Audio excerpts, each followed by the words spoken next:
Hi, I'm Ricky Germany, and for my art talk, I chose to do, forgive me on the pronunciation, I'm not good at this, Le Beau Dieu, which directly translated means beautiful Lord.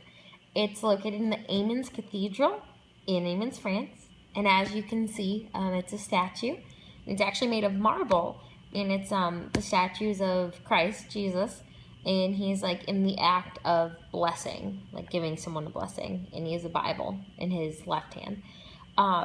So like what first engaged my interest in this piece of art, honestly, when I first saw it, it didn't like grab my attention. But as I did some research on it, it really drew me in what it represented because I could relate to it. And so the book talked about how the statue was in the entrance to this giant cathedral, and it represented Jesus blessing people as they entered the cathedral. So that way that they could enter like this place of holiness while leaving the secular behind. And so it just kind of cleansed them,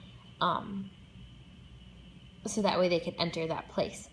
And the book like specifically used the word pilgrim, which at first I jumped to, oh, pilgrim, that like on the Mayflower, which kind of confused me a little bit. But they didn't mean like that type of pilgrim. What they really meant was like it's a term to mean anyone that was on a pilgrimage towards God. Those were their exact words.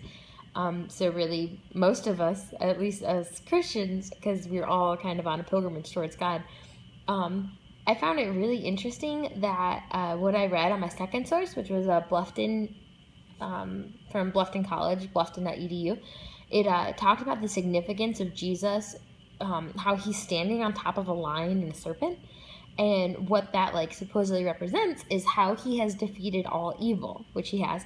And so it's a statue of him standing on all evil and like almost protecting us and then blessing us, and so allowing us to like leave that evil behind and to enter the place of holiness, which is really cool. And personally, it just reminds me of what Christ has done for us. Like I said, like he has truly defeated evil. There's no power greater than him. And by him dying on the cross for us, it's allowed us to be blessed. And now we're able to leave the secular world behind and enter a holy world when we die.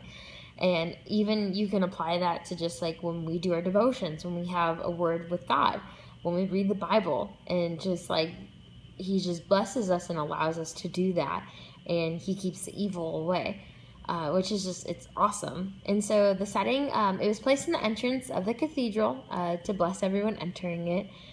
There's no known creator for the sculpture, but what is known is that it was the Amiens Cathedral, and it was built somewhere between 1220 and 1235 BCE in France.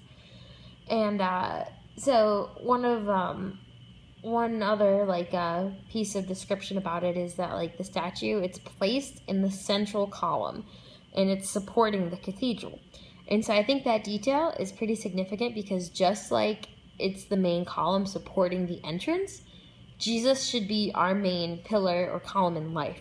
We should always be leaning on him for support, just like the cathedral leans on him to support the entrance. And just, I think there's a lot of parallels that we can look at, like before we do enter, a place of holiness. And every morning when we wake up, even, we need to be going to God and just kind of ask him to bless us for the day and to leave the secular behind.